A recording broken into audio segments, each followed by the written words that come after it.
Boa noite a todos, que a Shalom do Eterno, ou que o Eterno dê a Shalom a todos. Aqui é vosso amigo, professor Kleber Guedes. É uma alegria poder estar com vocês mais uma vez, nessa oportunidade, para estarmos aqui para estudarmos um pouco mais a respeito da palavra do Eterno, né? Do Deus Todo-Poderoso. As Escrituras Sagradas, o Tanar e a Brit Hadashah, aquilo que muitos chamam o Antigo e Novo Testamento, né? Hoje nós vamos estar junto com o nosso convidado, o professor Leonardo Andrade, que estará falando alguma coisa sobre a historicidade da Bíblia Sagrada, né? Estamos aqui para falarmos sobre a crítica textual. Eu acredito que isso vai gerar conhecimento e edificação espiritual para a vida de todos aqueles que estarão nos acompanhando. Amém? Seja bem-vindo, professor Leonardo Andrade. É uma alegria tê-lo conosco aqui. De já eu peço que você se apresente para o pessoal aí, em nome do Senhor Jesus. Olá, professor Kleber. Olá a todos os ouvintes. Meu nome é Leonardo Andrade. Creio que algumas pessoas já me conhecem. Eu trabalho na área de paleografia, né, que seria a área de línguas bíblicas voltada para a crítica textual e principalmente a serviço do reino, né? Nós trabalhamos na área de línguas semitas, semitas antigas, cuneiforme, acadiano, né? Essas línguas sim, e também trabalhamos na área do hebraico, aramaico, grego, do Novo Testamento, essas línguas voltadas para a área bíblica. Também a teologia, que é a cultura, costumes e tradições da Bíblia, é o que nós trabalhamos, tá ok? É isso aí, maravilha. Então, professor Leonardo, sem perca de tempo, já quero aqui fazer a primeira pergunta para o senhor a respeito dessa temática, desse assunto de hoje, que é a crítica textual. O que é crítica textual e quando surgiu? Então, vamos lá. O que seria crítica textual? Sendo direto, crítica textual busca o resultado do texto original. A crítica textual, ela busca achar, né? Ela procura qual é o texto original na qual foi escrito.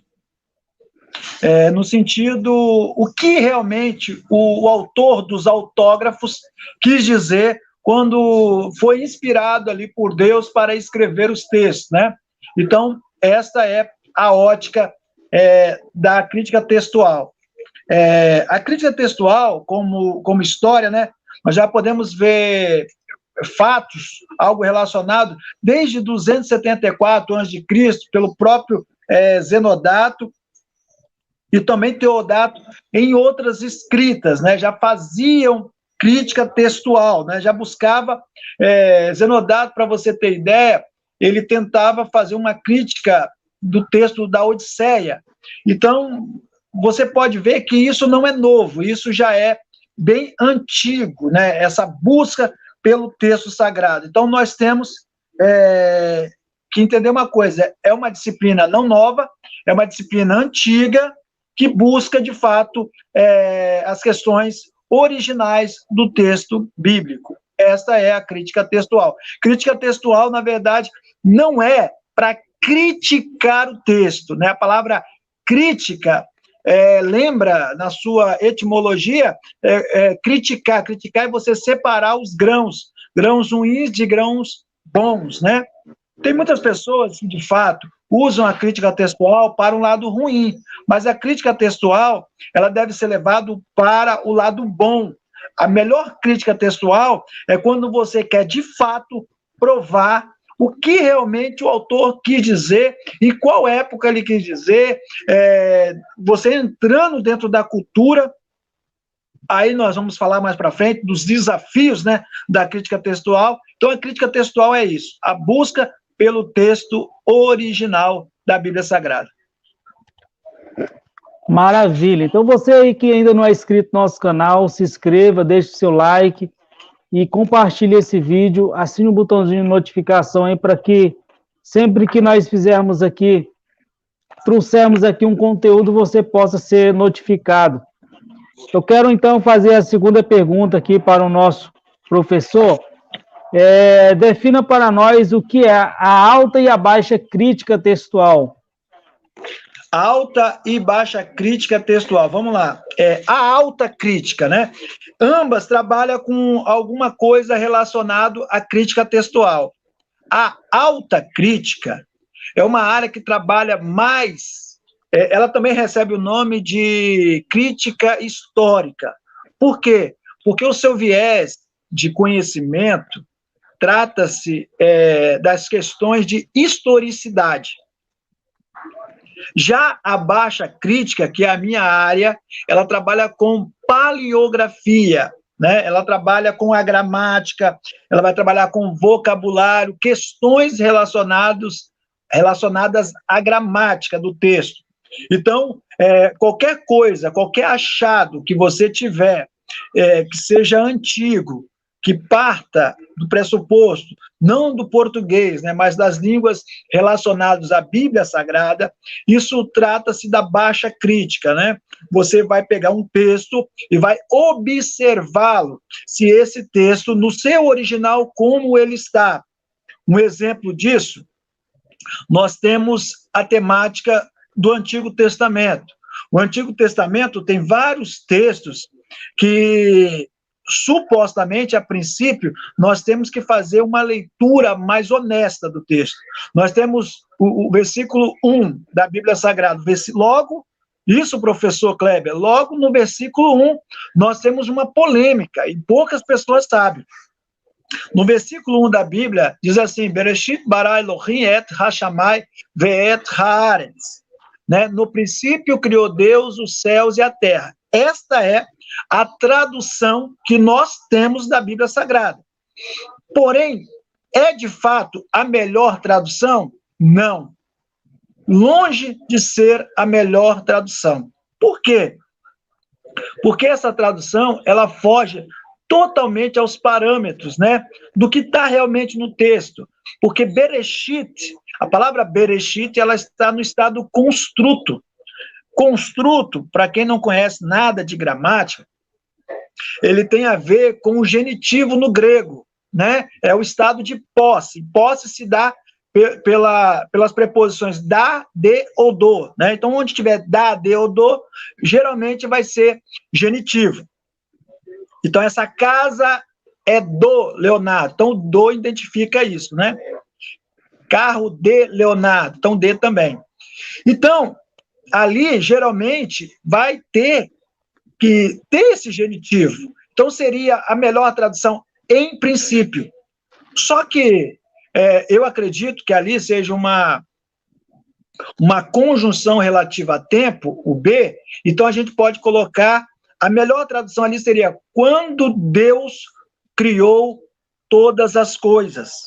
Então, a melhor tradução para Bereshit Gênesis seria quando Deus criou todas as coisas. Além desse texto, nós também temos outros textos que falam, que traz, né, na verdade, certas polêmicas. O próprio texto de Bereshit Gênesis 4, verso 7, alguns dizem que ele é o texto mais difícil da Bíblia Sagrada. Mais difícil. Por quê? Porque eu até separei aqui, mas eu acho que não vou conseguir achar. A Bíblia que eles acham que é a melhor tradução seria a Bíblia em Esperanto, né? A Bíblia em Esperanto, que traz uma tradução melhor ali do capítulo 4. Mas eles acham ainda também que esse texto é um pouco complicado. Além desse texto, nós temos o próprio texto de Lucas 1, onde fala um sábado seguido do outro. Nós temos o próprio Yeshaiah, Isaías 7, 14, Então, todos esses textos trazem em si uma certa polêmica, trazem em si uma certa dificuldade, aonde o crítico textual, a pessoa que trabalha com as línguas originais, ela tem que ser mais rebuscada, ela tem que buscar um pouco mais, né? Nós temos o exemplo de Gênesis 4, verso 10, o sangue do teu irmão, esse sangue, no seu original, ele vai tá com sufixo ali no plural, no estado construto, né? Serei com iod. Então, os sangues do teu irmão, isso dá uma ótica de mais de um. E aí, só era um, como é que vai ficar isso? Aí você vai entender que o texto está querendo dizer o quê? O texto está querendo dizer que na cultura judaica, quando uma pessoa morre, você mata uma pessoa, né? Não está morrendo só aquela pessoa, está morrendo toda a geração que poderia sair dela. Então, isso é o que o texto estava querendo dizer. É o famoso Sitz in Leben. Sitz in Leben é uma expressão em alemã que expressa muito isso, né? Que expressa essa questão de contexto do contexto. Aí eu separei aqui, até escrevi aqui, o que a crítica trabalha, né? A crítica trabalha com paleografia, ou seja, a ciência da escrita antiga. Geralmente você vai ver pessoas que trabalham com a crítica textual, porém trabalham mais na área da historicidade, não da área da paleografia ou da escrita, de verificação de material. Isso aí não vai, porque a maioria tem um conhecimento raso. Vai pegar um texto em aramaico e não vai conseguir traduzir da melhor forma, porque ele não sabe ler em aramaico, né? É muita dificuldade. E os textos que nós temos em aramaico são os textos na escrita certo, né? A maioria na escrita certo ou estranguelo. Estranguelo seria um aramaico mesmo. Então, nós temos que saber diferenciar. Senão a gente acaba também criando espectros dentro da própria Bíblia Sagrada. Então, a primeira coisa é trabalhar com a paleografia. Depois, técnica de recensão. O que é recensão? Recensão é você fazer comparações de manuscrito. É você pegar um manuscrito e comparar com outro. Você pegar um manuscrito e pegar outro manuscrito e saber comparar. Isso é recensão, né? Recensão. Depois tem que ser perito em examinatio. O que é examinatio? Examinatio seria você pegar as variantes que contém o texto e você pegar essas variantes e fazer comparações. Então, você tem aqui, paleografia, né? Paleografia, recensão e ser perito em examinatio. O que nós vemos por aí é que muitas pessoas, professor Kleber, quer ser perito, vamos supor, ele fala de hermenêutica, mas hermenêutica tem degraus. Da crítica textual, a hermenêutica é o último degrau ainda. Então, nós temos o primeiro degrau, a hermenêutica, a interpretação, depois nós temos outros degraus, até chegar na exegese, até chegar na crítica textual. Então, para chegar na crítica textual, não é qualquer pessoa que vai fazer exegese e, principalmente, não é qualquer pessoa que vai fazer uma crítica textual do texto. É isso aí. É preciso, como o senhor disse aí, fazer uma diferença em saber o que é uma hermenêutica, o que é uma exegese, o que é uma análise de crítica textual, né? Então, cada uma desses trabalhos que se faz no texto, a pessoa tem que ter um tipo de qualificação para que faça com êxodo, vamos assim dizer. Então, senhores, deixa aí o seu like, eu vou fazer aqui a terceira pergunta para o nosso convidado. Explique aí para o pessoal o que é a evidência externa e a evidência interna. Porque muitas vezes, quando as pessoas estão falando de hermenêutica, de exegese, muito se usa essa expressão, evidência externa e evidência interna. O que isso quer dizer? Eu estou até tentando botar um livro aqui para tentar segurar aqui, porque estou com medo dessa câmera cair aí. Ó. Vamos lá. Aí, o que seria a evidência interna. Se a câmera cair aqui, me perdoe, porque eu estou fazendo pela primeira vez no celular como teste, né? Então, o que seria... até eu coloquei minha Bíblia aqui, ó, vou até levantar ela aqui, a minha Bíblia de Gartense, para segurar. Então, o que seria a evidência externa, né? A evidência externa, ela trata de trabalhar primariamente com a idade do manuscrito. A idade do manuscrito vai contar muito, então ela vai verificar, fazer uma verificação da idade do manuscrito, né? Qual é a idade desse manuscrito? Como que você vai verificar isso? Hoje em dia, existem vários métodos, né? Existem manuscritos que a gente chama de palimpsesto. Vou repetir, é uma palavra grega, palimpsesto. Palim, raspar, né? Sexto, raspar de novo. Então, palimpsesto é raspar, escrever de novo, né? Aquilo foi raspado. Os pergaminhos, né, que não serviam mais, pelos soferins, né, pelos escribas naquela época, eles eram raspados e reescritos para reaproveitar o material, alguns deles, né? Porque ele era kosher, considerado kosher, né? A palavra kosher significa apropriado, então eles escreviam novamente ali naquele manuscrito. Hoje em dia nós temos dois métodos, né, que estão sendo usados pela crítica textual, que seria o carbono 14, né, para materiais bem antigos, e também a própria ultrassonografia, sim, porque ele foi raspado ali, eles estão querendo ver o que realmente estava escrito a princípio. Então, primariamente, a idade do manuscrito vai contar muito. Segundo, eles vão verificar o quê? Eles vão verificar a questão da família, a família do manuscrito. Então, a família vai contar muito, né? Depende de qual família. Que família que é? Hoje em dia, né, a família muito famosa, né, é a família 35. Mas nós temos várias famílias aí que tratam dessa questão, né? Nós temos várias famílias que tratam dessa questão. Então, nós temos os textos de Tischendorf, nós temos a família de von Soden, nós temos Chesterfield, nós temos papiro de Budin, P66, P75, P74. Então, nós temos essas ramificações, todas que são relevantes. Em terceiro lugar, a evidência externa, ela vai trabalhar o quê? Com a quantidade de manuscrito. Essa é a evidência externa. A evidência interna, ela vai trabalhar o quê? As questões do estilo do livro. Que estilo que ele tem? Aí vai trabalhar aquela questão do estilo literário.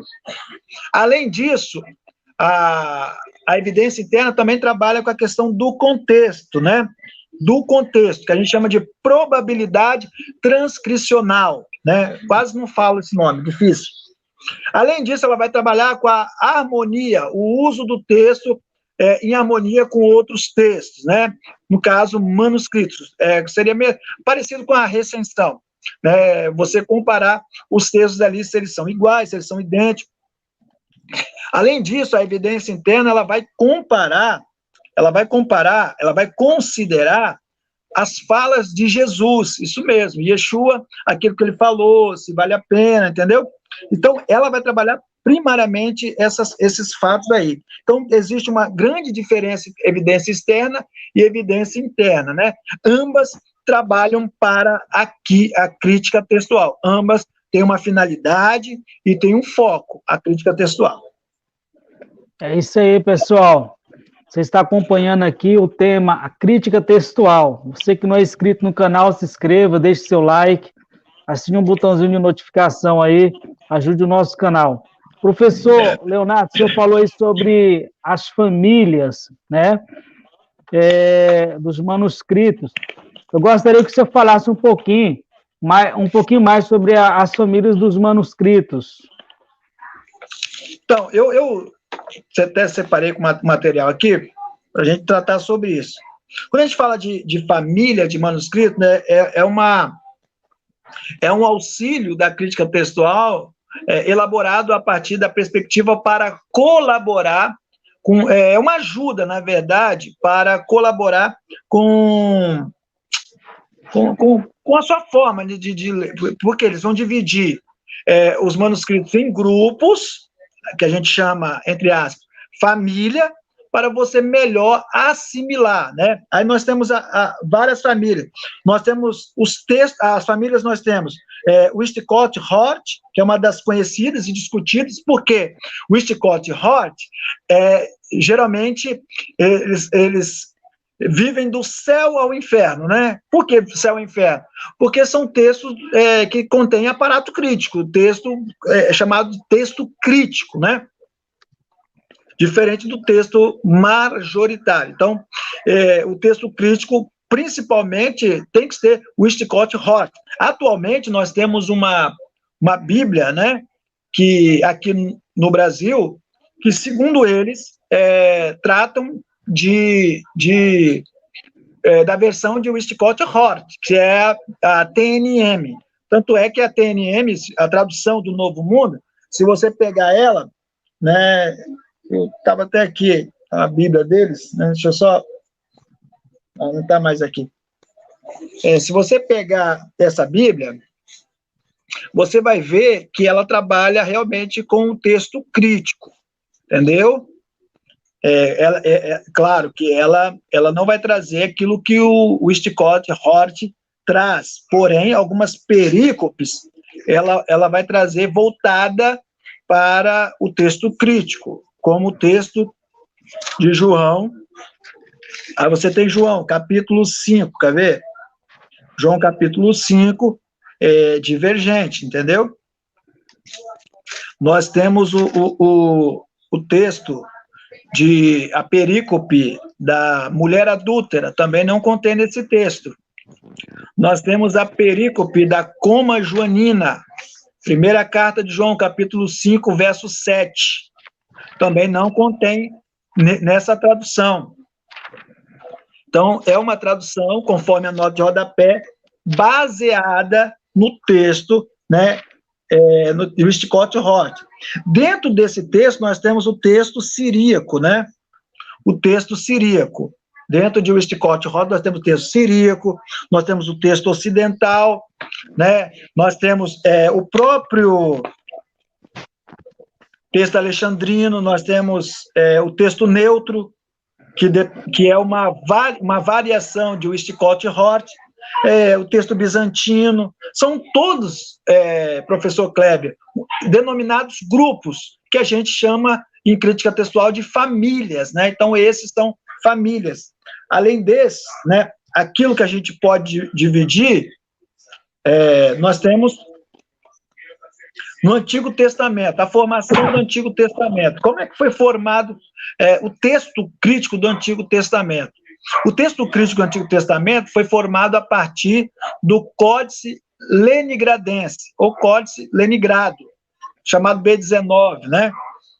Ou, tem outro nome, Códice de São Petersburgo. Na época mudou de nome, né? Mas é o Leningrado. Esse Códice Leningrado era a única base que nós tínhamos concernente ao texto do Antigo Testamento. Aí, nós temos, além desse, nós temos o outro códice, o Códice de Alepo. Ambos têm uma variação de 100 a 200 anos, mas são ambos do século X.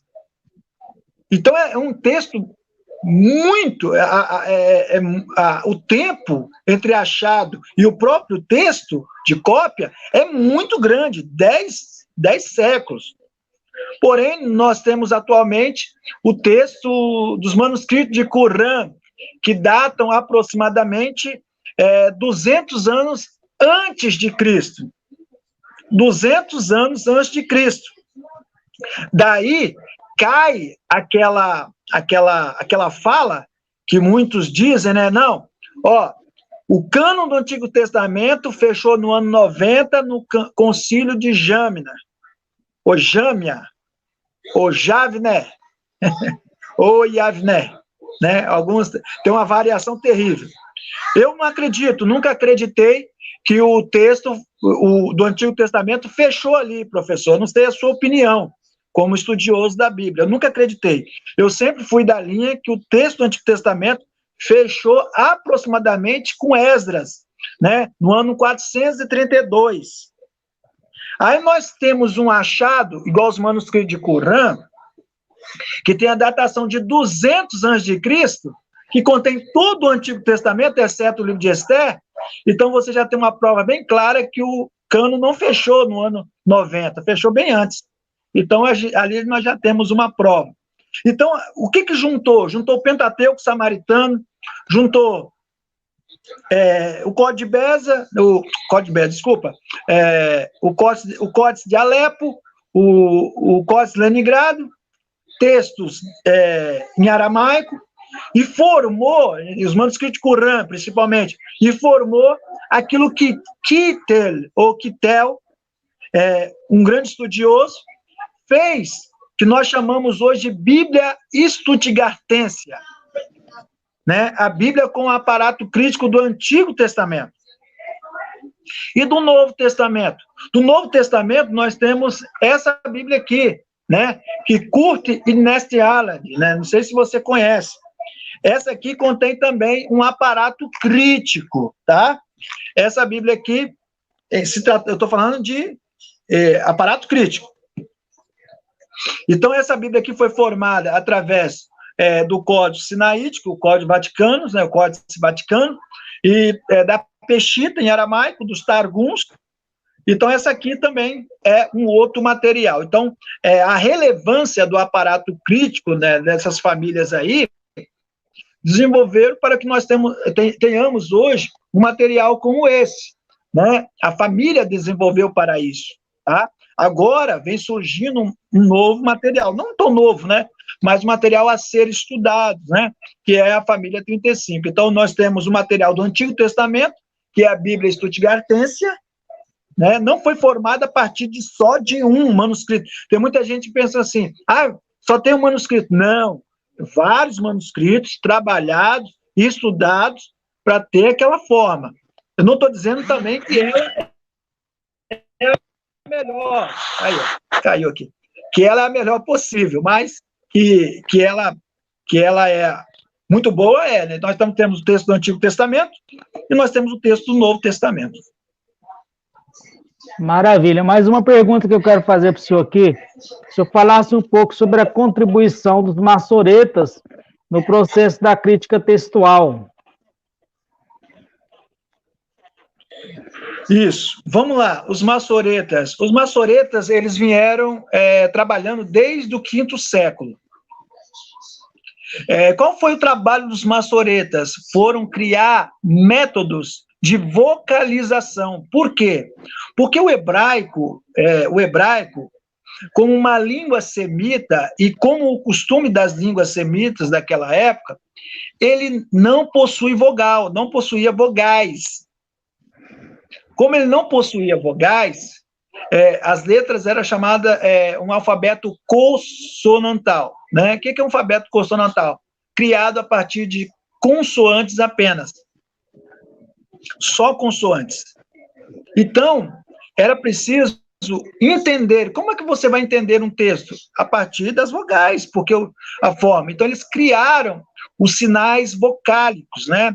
Eles criaram o patá, o kamatz, serê, o shivá, criaram o iod, né? Todas essas... iod não, desculpa.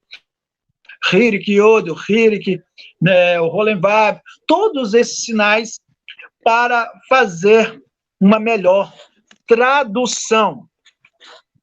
Então, esse foi o trabalho linguístico dos maçoretas. Eles criaram, além disso, eles também criaram os sinais de cantilação, que é muito importante, professor Kleber Guedes, para a nossa leitura.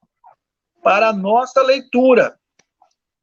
Tem muita gente que não sabe, mas os sinais de cantilação, eles vão fazer você interpretar da melhor forma o texto bíblico. Um exemplo é o texto de Bereshit, Gênesis 14, versículo 20. Se você ler na sua versão em português, você vai ler o nome Abrão.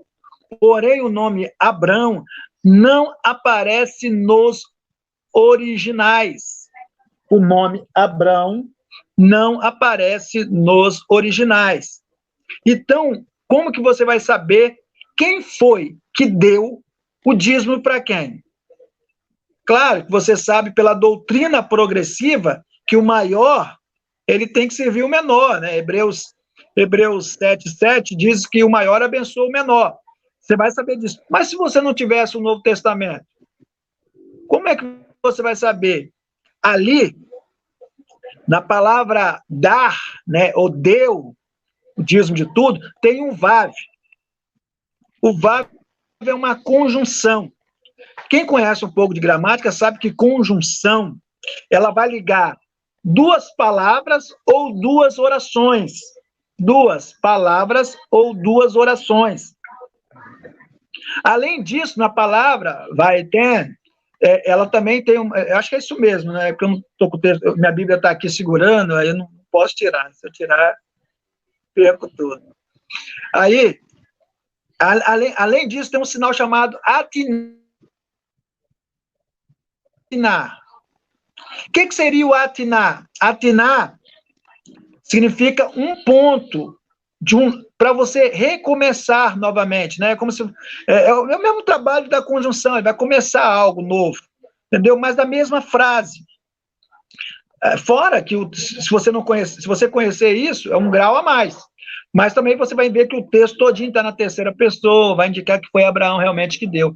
Então, precisa se atentar mais. Então, os maçoretos, eles contribuíram para o hebraico que nós temos a condição, temos condições de pegar, né? Hoje você pega um texto, você consegue ler um texto sem sinais maçoréticos, de que forma?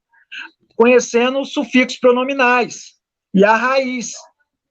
Você vai identificar o que é um prefixo, o que é um sufixo, depois você vai conhecer a raiz, aí você vai saber, esse prefixo aqui é um prefixo na terceira pessoa, esse prefixo aqui é um prefixo na primeira pessoa, geralmente iod é pronome possessivo na primeira pessoa, sempre assim, quase sempre. Aí você vai ver um texto que termina com iod, você vai ver pronome possessivo na primeira pessoa. Você está entendendo? Aí você tem, termina com vav, né? Geralmente, segunda pessoa, terceira pessoa também, no plural, então, no singular. Então, você vai ver que tem essas questões. Você vai conseguir definir a partir disso, entendeu? Você vai conseguir definir a partir disso. Então, terceira pessoa vav, segunda pessoa ali você vai identificar. Então, tem essa forma, né, através do sufixo. Um aleph, como prefixo, indica futuro, iod também, mas se tem um vav, ele é um vav conjuntivo? Não. Ele é um vaiktol? Sim. É um vecatal, né? Do vecatal passado, ele transforma o futuro em passado. Aí se tem um aleph ali, aí você, só que antes tem um vav, você vai entender que ele vai transformar futuro em passado. Vaiktol, que a gente chama, né? Tem o passado que transforma em futuro, vecatal. Então tem tudo isso. Então são regras que eles criaram para adaptar e melhorar. Além disso, outra coisa que eles criaram foi a escrita maçoreta, que tibe querer, né? A forma que você escrita é a forma que se lê.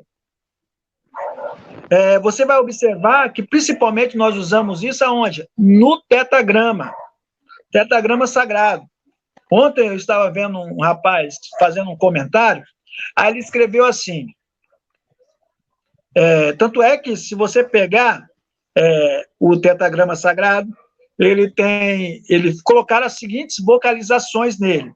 Colocaram um Shivá, não é isso? Um Shivá, deixa eu só anotar aqui, Shivá.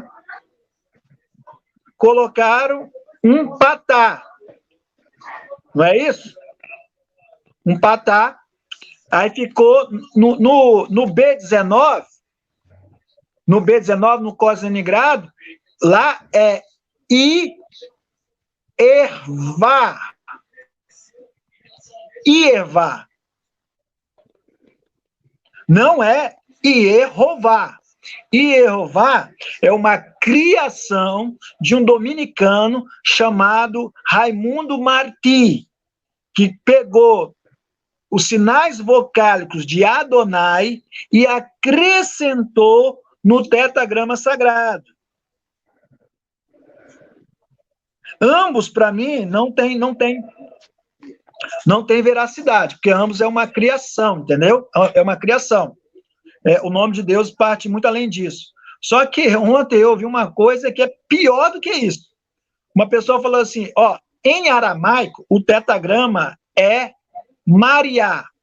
Tá certo? Certíssimo. Tetragrama é Mariá. Aí ele falou assim, aí você pega as vogais de Mariá e coloca no tetragrama. Aí fica Iahuá. Tá aí o nome de Deus. Falei, não faz isso não. Porque o aramaico oriental trabalha com a letra A. Por isso que é Mariá. E o aramaico ocidental, que é o que eu mais gosto, trabalha com a letra O. Já é Moriô. E aí? Como é que vai ficar o nome de Deus agora? Ioho, como é que eu não sei nem pronunciar isso? Iohuô? Assim, não tem como. Entendeu? Então, assim, essa busca, assim, a colaboração dos maçoretas foi boa.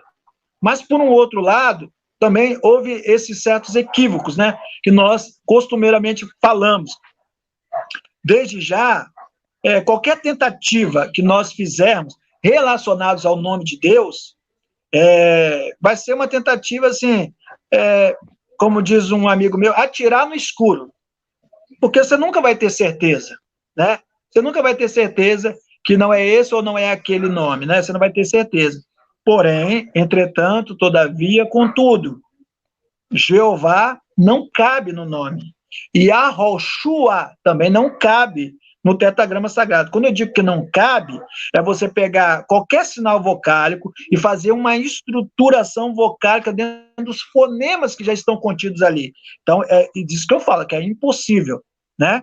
Então, essa foi a colaboração, mas também um prejuízo aí para a crítica textual por um outro lado, né? Entendo.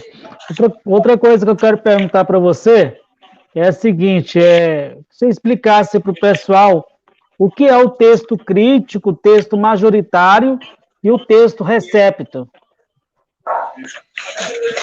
Vamos lá, eu queria fazer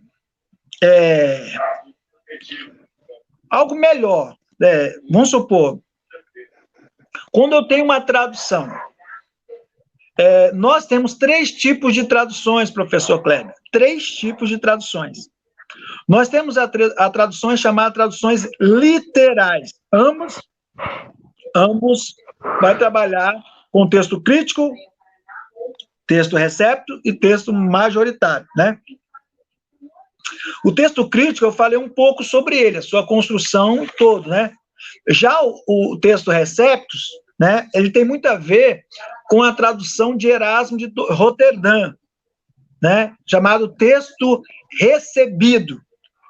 Dentro dessa concepção, o texto recebido, ele é muito criticado, né? Algumas pessoas criticam o texto recebido.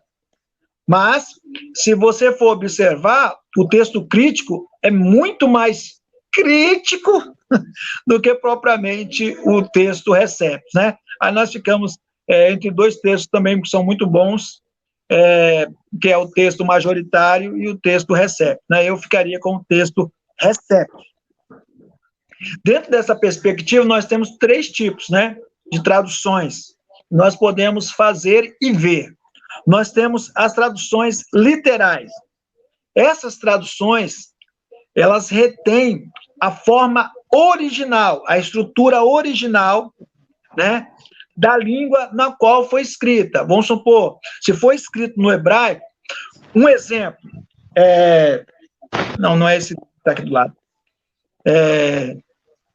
Eu tenho vamos supor, eu não sei se você tem aí o interlinear do Antigo Testamento, escrito por Edson Faria Francisco, do Pentateuco.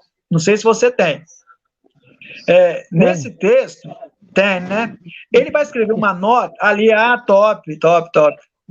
Ele vai escrever uma nota sobre o que eu estou falando aqui, traduções literais, né? Que é a equivalência formal.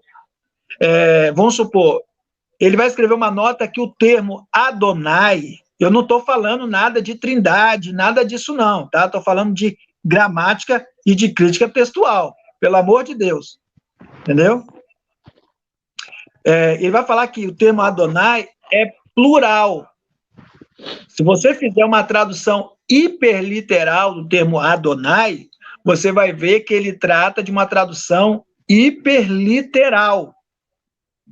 Então, esse hiperliteralismo tem muito a ver com essa forma, né, a tradução literal.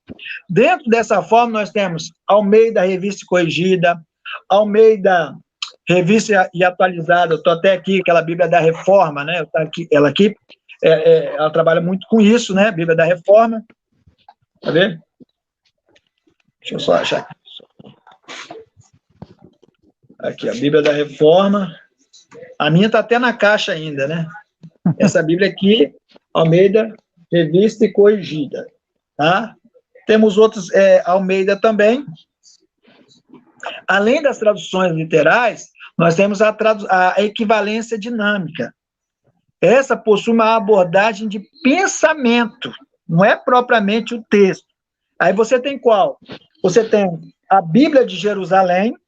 Cadê minha Bíblia de Jerusalém? Era para estar aqui. A Bíblia de Jerusalém.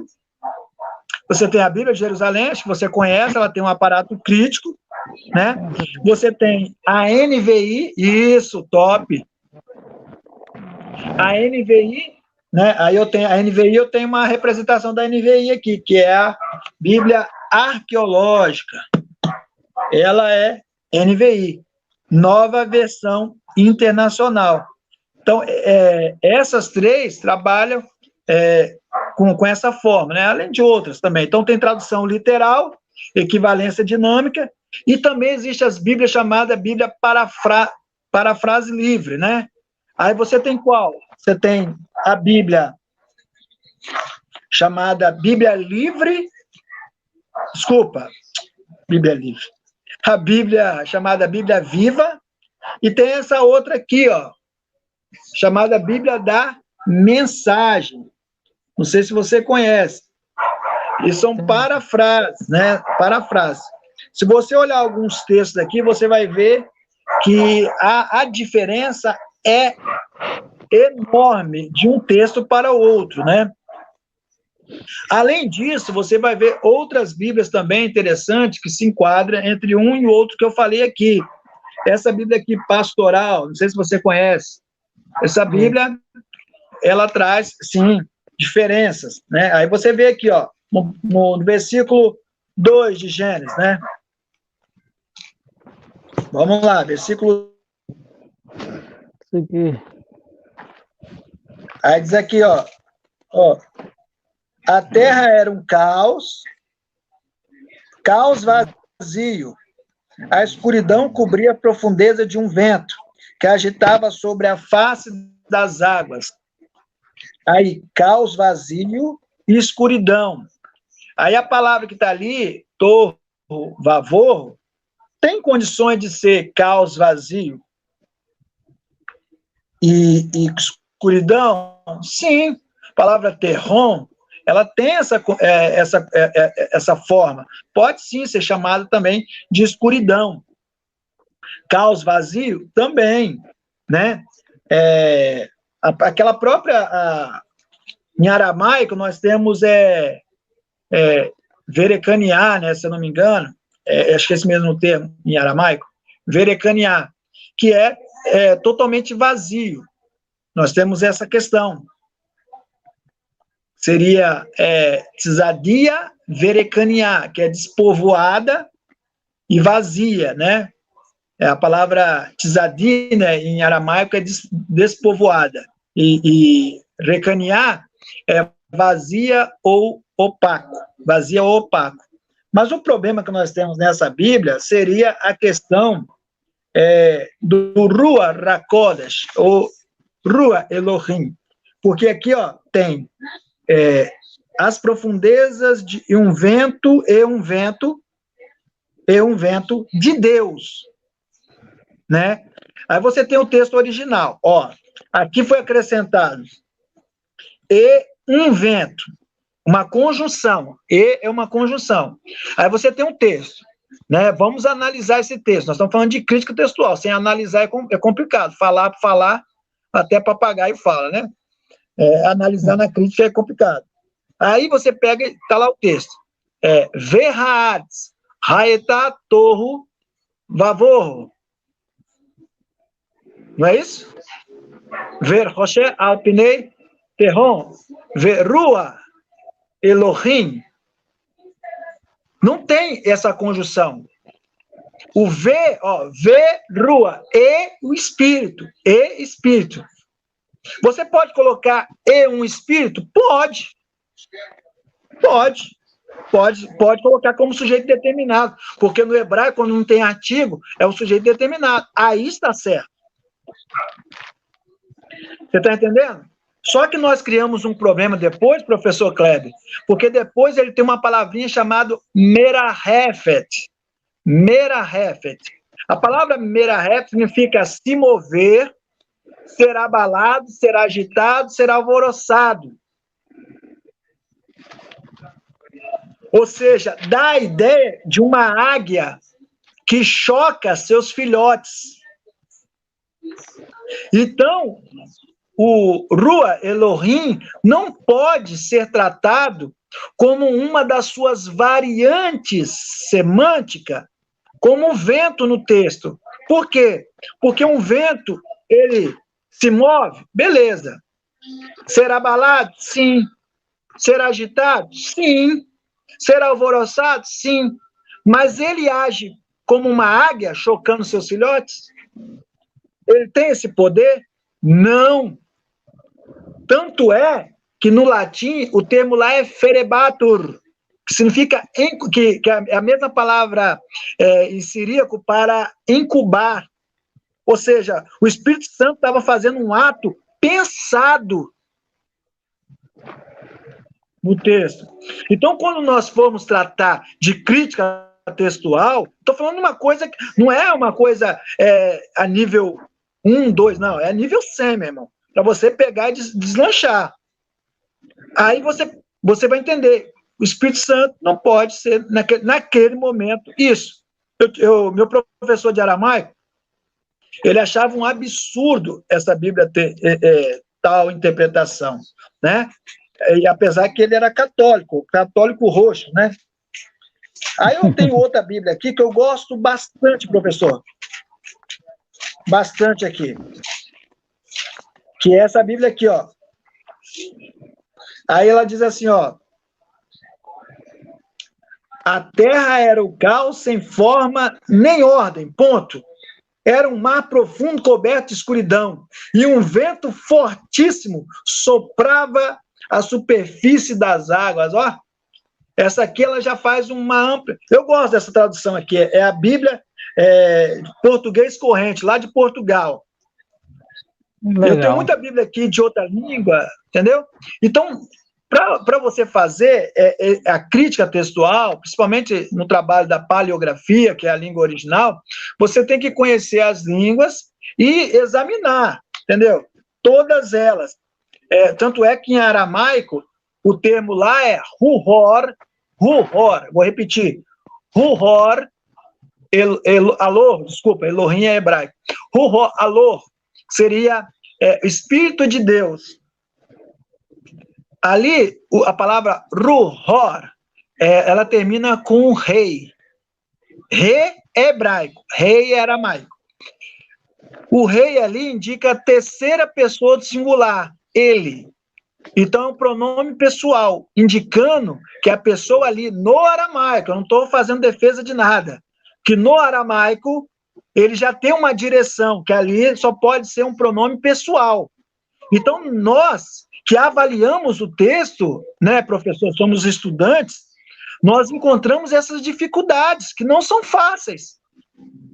Você pega um texto, está de uma forma, pega outro texto, está de outra forma, e como você vai tratar isso tudo? Você tem que organizar tudo junto para tentar achar um denominador comum, porque senão você acaba perdendo, porque é tanta variante, é tanto contexto. Uma palavra que a gente chama erradamente de polissêmica, na verdade é uma variante semântica, ela possui vários significados, ela cria um problema igual a esse que nós estamos falando aqui agora. A palavra rua, ela pode ser vento, pode ser brisa, pode ser sopro e pode ser espírito. E aí? Que vai determinar o contexto, né? Eu apontei aqui, mas eu apontei outros também que pensam totalmente diferente de mim. Hã? Isso. Estou falando assim, o que vai determinar, às vezes, é o contexto imediato. O que vai determinar, às vezes, é o contexto imediato da palavra. E, às vezes, e mesmo assim, professor, e mesmo assim, nós vamos avaliar, reavaliar, e não vamos chegar a um denominador comum, porque um pensa de uma forma, outro pensa de outra forma. A melhor coisa é o quê? É você pegar um conjunto de Bíblias, né, e tentar apontar um caminho, né, o outro também aponta outro. Isso é salutar, isso não é ruim. O debate, essa construção, mesmo que um é negativo, o outro é positivo, não é ruim, esse é bom, é salutar. Isso. Nós estamos chegando aqui quase no final já da nossa programação, mas eu tenho aqui mais uma pergunta para o senhor. Eu gostaria que o senhor falasse um pouquinho sobre as traduções da Bíblia, né? Qual é a melhor tradução? Existem erros na Bíblia? O que você tem a falar a respeito dessa questão? A pior tradução, a melhor tradução, que é uma pergunta que as pessoas mais fazem, né? E se existem erros na Bíblia, como lidar com alguns erros que as pessoas dizem que encontram na Bíblia? Seria a Bíblia confiável?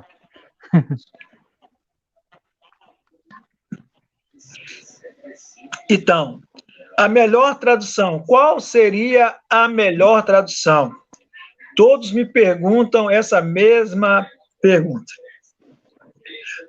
A Bíblia, eu entendo que ela complementa. Um texto complementa o outro.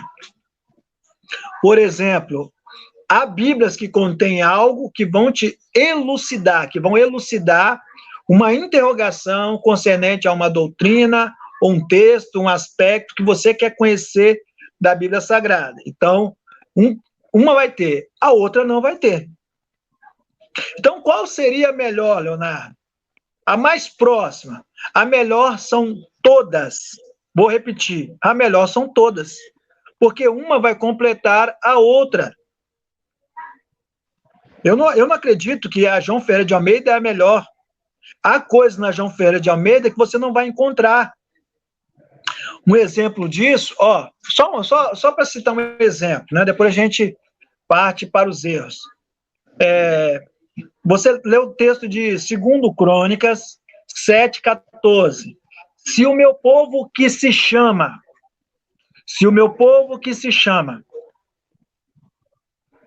Mas aí, esse chama aí é o quê? É chamar de clamar? Eu já vi em alguns lugares escrito assim, se o povo que clama pelo meu nome. Está errado? Está. Por quê? Porque o contexto não é isso que ele quer dizer. O contexto está querendo se referir a outra coisa. O que, Leonardo? O contexto ele está querendo se referir a um povo. O povo que se chama pelo meu nome. Qual é esse povo? Vamos identificar esse povo. Iehudá, famoso Judá. A palavra Iehudá, ela contém 5 consoantes. Iod, Re, Vav, Dalet, Re. Vou repetir. Iod, Re, Vav, Dalet, Re. Dessas 5 consoantes, 4 fazem parte do tetragrama sagrado. Yod, Re, Vav, Re. Ou seja, Judá carrega literalmente o nome do Eterno dentro deles. Sabia disso, professor? Carrega literalmente. Então, eles carregam o nome de Deus. Mas e aí? Todas as Bíblias vão trazer isso à tona? Não! É isso que eu estou falando. Vamos supor, ó, nessa tradução aqui, pastoral não tem. É o povo que se chama. Novo Mundo não tem. Essa aqui, que eu gosto, Português Corrente não tem. Mensagem não tem. NVI não tem essa informação. Qual a única Bíblia que vai trazer? Bíblia Judaica Completa, de David Stern. Porque ela vai traduzir assim, se o povo que se chama... Mas não, eles vão traduzir, o povo que carrega o meu nome. Carrega o meu nome. Diferente. Então já é uma aproximação. Mas existem coisas, existem fatos que na Bíblia Judaica Completa tem falta, que nas outras não tem. Então, nós temos que olhar a Bíblia na sua amplitude. O que é importante você ter? É igual a sua biblioteca aí, eu estou vendo aqui. É bom você ter várias Bíblias para você fazer o quê? Comparações. O processo de recessão não é você examinar os manuscritos? Não é isso? Nós aprendemos? Recensão é examinar os manuscritos. E você ser perito no examinatio. Então, aqui nós faremos a mesma coisa. Nós vamos fazer a recensão não em manuscrito, que não temos essa possibilidade, mas nós vamos pegar as Bíblias e observá-las. Qual é o melhor texto? Qual é o texto que vai aparecer mais? Então, esta é a melhor forma, você pegar os vários textos em vários lugares. Você me perguntou, a Bíblia contém erros? Eu te digo, não. A Bíblia não contém erros. Nós que não conseguimos elucidar algumas coisas ainda. E eu acho difícil que algumas pessoas insistem em querer forçar a barra. Exemplo disso, nós temos os 5 primeiros livros da Bíblia. Bereshit, Shemot, Vaikra, Bemidbar, Devarim. Aí você sabe, não, Bemidbar, estado construto, não pode. Tem que ser Bamidbar. Então, aí ele coloca Bamidbar. Mas o texto, professor Kleber, não está Bamidbar. Está Bemidbar. O texto não está Bareshit, está Bereshit. Embora que no aparato crítico da Stuttgartense está escrito lá embaixo. Para Senô, deveria estar Bareshit. Na introdução de Edson Faria Francisco na Stuttgartense, de 1611, ele também fala, para ser, no princípio, tinha que ser Bareshit. Mas eu entendo isso de forma diferente, não é que você tem que mudar. Não é que é um erro gramatical, é porque você não entendeu ainda qual é a informação que aquele texto quer te dar. Porque eu acho que o Eterno não vai errar nisso. Talvez você não captou, ainda a informação correta daquele texto. Então, existem vários enigmas que compõem o texto bíblico. Para você ter ideia, quando eu abro a Stuttgartense, a Bíblia hebraica, você abre lá no texto de Yeshayahu, Isaías 9:6. Na primeira palavra tem um mem, sofi. A palavra mem sofi significa mem final. O mem sofi no meio da palavra. Como isso? Se ele deveria estar no final. Para ele estar no meio, ele tinha que dar da forma usual. Como se explica isso? Segundo os rabinos, isso é uma manifestação do Mashiach. O Mashiach se manifesta de 2 formas. Quando ele está no mem, o mem normal, que aparece no início e no meio, fala do Mashiach revelado. Mashiach que se revela para nós. E quando ele aparece fechado, mem fechado, fala do Mashiach oculto. E quando esse texto traz um mem Sofit, no meio da palavra, está se referindo que o Mashiach está naquele texto, porém de forma oculta. Muito bom. Entendeu? E, claro, eu não estou falando aqui para ninguém acreditar ou não, eu estou apontando uma vertente, né? Cada um pode ter a sua, mas segredo, a vertente... Hã? É um dos segredos que tem no texto hebraico que a pessoa não consegue ver apenas no texto em português. Verdade. Professor, eu queria também, assim, que é algo muito importante que quando a gente está falando desse assunto, que as pessoas têm que ter muito cuidado hoje com a questão da crítica textual, porque muitos fazem o estudo da crítica textual de forma que vai gerar algo bom na sua vida e muitos estão adentrando na crítica textual e está destruindo a sua vida espiritual. Então, queria que o senhor desse aí uma palavra para as pessoas sobre o cuidado, tanto para aqueles que são professores, que estão lecionando, o cuidado que eles têm que ter com essa disciplina, e como também uma orientação para os estudantes, né? Aqueles que estão lá no seminário de teologia, ou aqueles que estão comprando uma literatura que fala sobre o assunto, o cuidado que temos que ter com a crítica textual. A crítica textual, ela é como um imã. Ela é como um imã. Porque ela chama o estudante da teologia, o estudante da Bíblia para ela. Ela vai te impulsionar. Porque o estudante de Bíblia, ele quer polêmica, né? E a crítica tem isso para oferecer. Porém, para você tratar de crítica, você tem que conhecer um pouco mais. Não é qualquer pessoa que vai estudar crítica. Eu não aconselho, vamos supor, um curso básico, se você levar de forma básica, né? Um curso básico que eu estou falando é bacharel. Você tratar de crítica textual, a não ser que você já venha tratando desde o começo, desde o básico, médio. Nem na pós-graduação, porque existem muitas pessoas em pós-graduação, eu já dei aula para pós-graduação, eu sou professor de pós, e eu sei que muitos alunos estão ali e não sabem nada, não pegam o texto para ler, não lê livro, não lê nada. Então, é complicado. Eu acho que a crítica textual deveria ser uma disciplina curricular do mestrado para cima, porque tem muitas pessoas que não são capacitadas. Tem pessoas, professor Kleber, que não são capacitadas para ouvir informações, certos tipos de informações.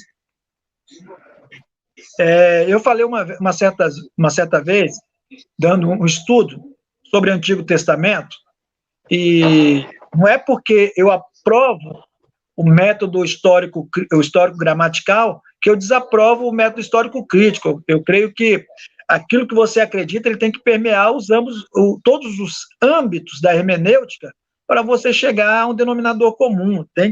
Você tem que observar. Aí eu fiz uma citação que o texto do Enuma Elish é mais antigo que a própria Bíblia, né? A Bíblia, se você for observar, tem uma datação bem posterior ao Enuma Elish. Mas não é por causa disso que a Bíblia vai ser... Então a Bíblia, aí um aluno já vai falar, não, então a Bíblia é um plágio realmente dos livros antigos. Não, a Bíblia não é um plágio. Basta você ler os livros antigos. E para ler um livro antigo daquele, você tem que saber acadiano. Porque senão você vai pegar e ler, e vai ler na ótica do outro. E nunca devemos ler na ótica do outro. Devemos ler na nossa ótica. E se você não tem essa capacidade, não faça. Mas também não crie fantasma, espectro dentro do próprio texto. Entendeu? A dificuldade, o problema hoje, primeiro a necessidade era que todos nós, quem dera, pudéssemos ler o texto no seu original, tanto hebraico como grego, ou aramaico. Quem dera. Mas nós não temos isso. Todos podem ler. E se não podem ler, eu vejo como uma escada, professor. Se tem uma escada chamada aramaico, eu não pisei nela, então, meu irmão, não passa daí. Não faz citação. No aramaico diz isso. Aí você pergunta, mas fala em Não sei aramaico aí para me ver. não ser aquele teólogo papagaio, repetir a informação que ouviu o outro falar. Isso, isso, professor. Não sei, é você, assim, não repetir uma coisa que você não saiba, entendeu? Você não sabe, porque no hebraico diz assim. Não, o hebraico realmente diz assim. Você conhece a estrutura gramatical do hebraico? Você sabe fazer uma oração, morfossintática? Você sabe definir algum problema? No grego é a mesma coisa. Então, nós vemos muitas pessoas assim. Infelizmente, nós vemos muitos aventureiros do texto sagrado, né? E esses aventureiros, o que chama a atenção deles é disciplinas como crítica textual. Isso é um prato cheio para criar problema, entendeu? E nós devemos se esquivar de problemas, né? O texto é tão maravilhoso, o texto é sagrado, né? O texto é sagrado. Então, para você ter ideia, como o texto ele pode ampliar no seu entendimento, uma pessoa me perguntou aqui, Leonardo, quantos céus existem? Aí eu falei assim, a Bíblia vai aparecer no dual. Dual tem mais a ver com plural do que não, né? Então, vamos supor, sempre vai aparecer céus, Shamaim, né? Shamaim. Sempre vai aparecer no plural, beleza. Aí você vai ter o texto de 2 Coríntios 12, 2, né? Que conheço um homem, não sei se é nesse corpo, fora dele, que foi até o terceiro céu. Aí os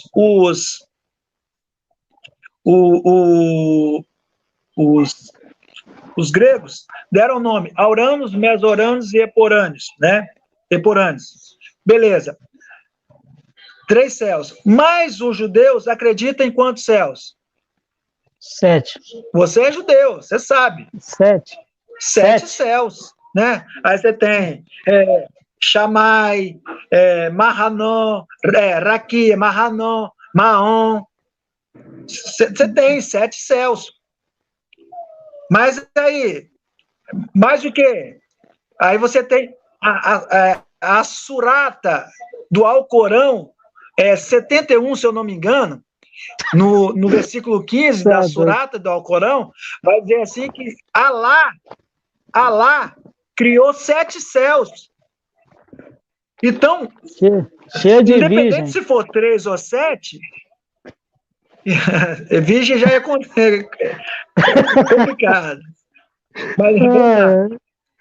Mas aí, independente se for 3 ou 7, algo que nós achamos entre um e outro na cultura é o quê? É que realmente céus é plural. Entendeu?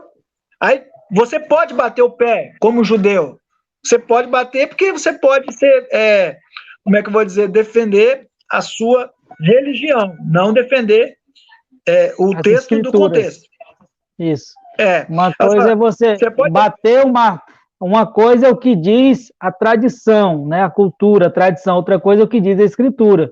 Essa pessoa tem que fazer uma distinção, né? O que diz a tradição, o que diz realmente a escritura, somente o texto porque muitas pessoas querem... comparações, né? Perfeito. Nós estamos chegando aqui já no final, deixar só essa pergunta, não vou passar outras perguntas porque o professor tem outros compromissos, então vou deixar só essa pergunta aí do centurião, né? Eu não sei ler esse nome que ele colocou aí não, Leonardo, conhece parece que é Piscis Sophia? Piscis Sophia, isso mesmo. Isso. Não é a evidência que o nome Jeová não foi criado pelos maçoretas? Assim, eu não sei se ele entendeu o que eu falei. Eu não falei que o nome Jeová foi criado pelos maçoretas. Os maçoretas contribuíram para isso. Quem criou Jeová, a história já diz, foi Raimundo Martí. Sobre a questão do Piscis, né, a fé, né, Sofia, conhecimento, o conhecimento através da fé, sim, assim, claro que a gente pode, vamos supor, o texto, eu já acredito diferente, né? Aí vai um pouquinho de crença também, né? Porque ninguém entra no debate neutro, né? Como diz o Mário Sérgio Cortella, o doutor Mário Sérgio Cortella diz que ninguém entra no debate neutro. Debate, eu estou falando só no debate de argumentos, eu estou falando no discurso, qualquer coisa relacionada a isso. Então, todos nós defendemos uma ideia a princípio, mesmo que seja lá no fundo e não queremos demonstrar. Eu acredito, sim, que quem pode te trazer à tona a veracidade ou a realidade de um texto é o Espírito Santo. Outros, igual ele está falando, uma fé que vem através da sabedoria, né? A própria fé. E outros de outra forma, né? Outro vai dizer que é Alá, outro vai dizer que é Jeová, outro vai dizer que é Yahweh, outro vai dizer que é Yahvé. Então, cada um vai ter o seu pensamento. O que a gente não pode fazer é ultrapassar a realidade, né? Então, a realidade é que Jeová é uma construção de Raimundo Marte. Eu não vejo nada antes que fale sobre isso relacionado a algo canônico, né? Ou algo sagrado relacionado a esse nome Jeová. Então, de fato, quem fez essa criação foi Raimundo Marte. Um livro para Centurião TJ, né? Ele faz uns vídeos bem legais. Um livro bem interessante é A Origem de Yahvé. Estava até aqui na minha mesa. A Origem de Yahvé é de Thomas Homer. Thomas Homer é um dos maiores eruditos em línguas semitas no mundo. Então, Thomas Homer ele vai definir, né, acerca da criação desse nome. Além de outros livros aqui no Brasil que também falam sobre isso, né? Sobre essa forma. Eu tenho um livro aqui que foi escrito por um professor, meu professor há muitos anos atrás, que é João Evangelista Terra, Deus dos Semitas. Conhece, professor Kleber? Não, conheço não. Livraço. Não é um livro, é um livraço. Deus dos Semitas. Deixa eu pegar aqui. Está aqui perto aqui. Esse livro aqui, ó. Maravilha, muito bom. Esse livro aqui, ó. Deixa eu ver. 435 páginas. Um livro. É tese de doutorado dele. Sim, fantástico, fantástico mesmo. Deus na concepção. Todas as concepções semitas, porque o bispo Terra, ele conhece todas as línguas semitas. Acadiano, na escrita cuneiforme, todas escritas. Então, você vai ver aqui Deus em todas as partes, né? No Enuma Elish, no Código Hammurabi. Então, é uma concepção interessante. Então, ele também fala sobre Raimundo Martí e essa criação Jeová, né? A maioria dos estudantes de linguística, né, que trata principalmente da área do Oriente Próximo, eles não aceitam esse nome Jeová, conforme eu falei. Não fazendo uma crítica, mas desde já fazendo uma crítica. Não aceitam o nome Jeová. Mas nós temos piores, né? Nós temos Yaohu, né? Yaohu tem o O. Tem um outro. Tem um outro que fala que é Iau. Porque o gato faz Iau. Iau. Eu não encaro isso nem como um estudioso, isso é uma insanidade mental, não tem como. Ó, esse outro que eu vi era... O pessoal fica brincando com algo que é demais sagrado, né? Claro! Que é o nome do Eterno. Você pega tem que ter muito cuidado com isso. Você pega o nome do Eterno, você é judeu, você sabe disso que eu estou falando. Você tem que não cometer Hilu Hashem. Você não pode profanar o nome. E como que você vai profanar o nome? Fazendo esse tipo de brincadeira, esse tipo de criação. Entendeu? Se você não compete fazer uma um estudo sério do nome do Eterno, não faça brincadeiras. Aí você tem lá Iod, O, Re, U. Aí você tem o O e o U. Nos tempos aí você só tem o tetragrama, que é Iod, Re, Vav, que pode ser o W, que geralmente vai ser U, naquela época vai ser U, sempre U, nos tempos da Bíblia vai ser U, mas você tem O e U ao mesmo tempo. O W pode ser O e pode ser U, beleza. Mas você tem O e U, mas só tem um Vav. Como é que você vai dividir isso? Difícil. Então não pode, não cabe. Então, tipo assim, para mim, isso é um dos maiores erros, e principalmente cai naquilo que o judeu chama de Hilul Hashem. Você está, de certa forma, profanando o nome. Porque desde quando você não...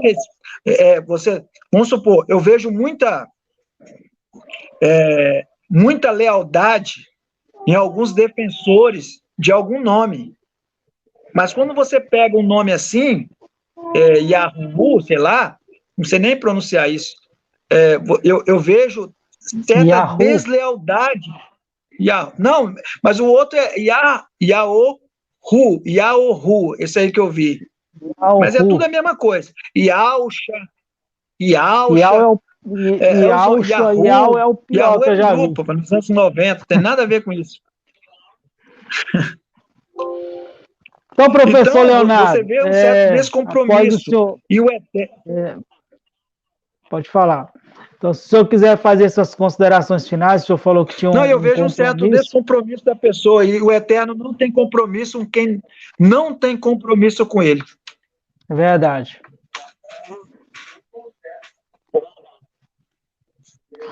Fica à vontade, se o senhor quiser falar a respeito do seu trabalho, do seu canal, quiser anunciar algum seminário, alguma aula, e fazer suas considerações finais, esteja à vontade. Vamos lá. Quero agradecer, primeiramente, ao professor Kleber, né, pela oportunidade. O professor Kleber, apesar de ter um grande conhecimento, e também nós divergimos em algumas áreas, né? Apesar de divergirmos em algumas áreas, ele é um amigo, né?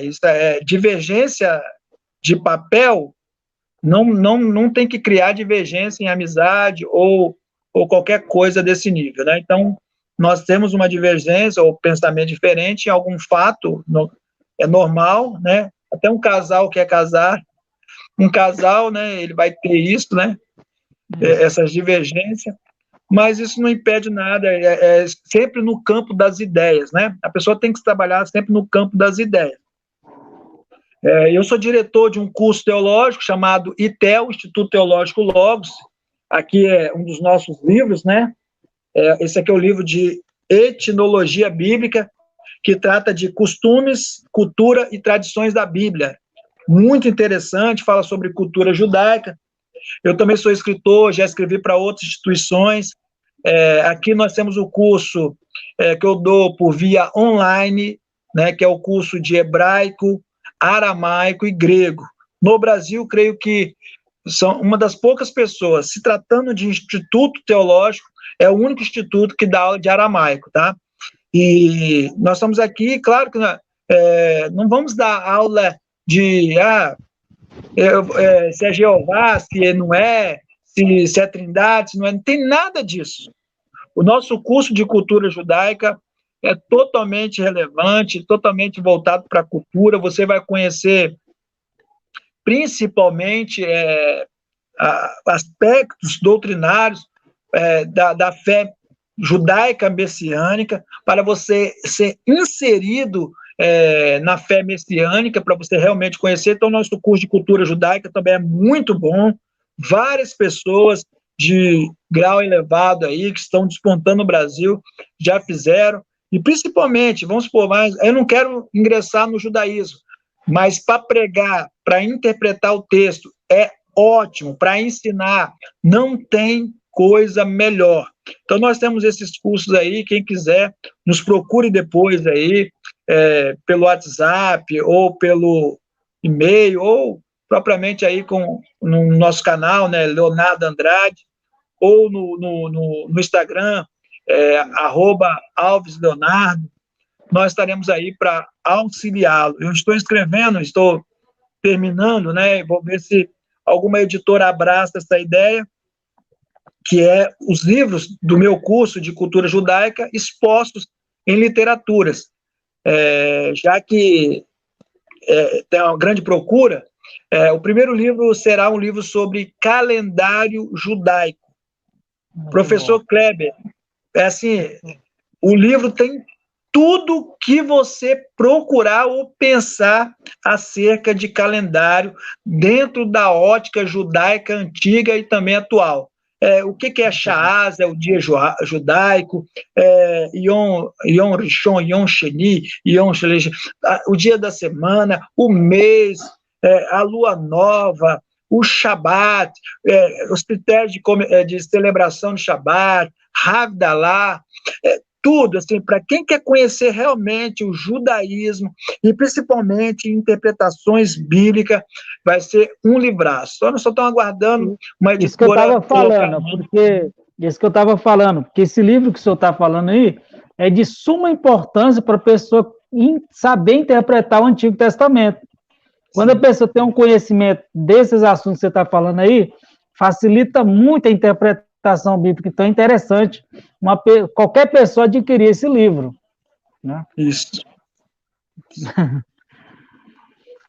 Então, obrigado aí, professor Leonardo Andrade, mais uma vez está conosco aí. Nós temos algumas divergências e algumas ideias teológicas, igual ele estava falando aí, mas concordamos em outras, e estamos a rumo ao mesmo lugar, né, que é estar no novo céu e na nova terra, junto com o Eterno, junto com o Mashiach, e não é por causa de pensamentos diferentes que a gente vai deixar a nossa amizade e deixar de aprender um com o outro, tá certo?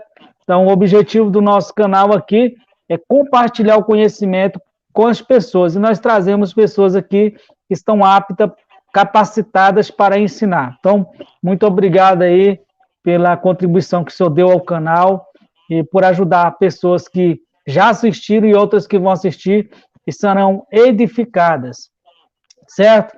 Fiquem na Shalom, que o Eterno abençoe você. Muito obrigado. E em breve volta de novo para nos ajudar novamente. Amém. Shalom.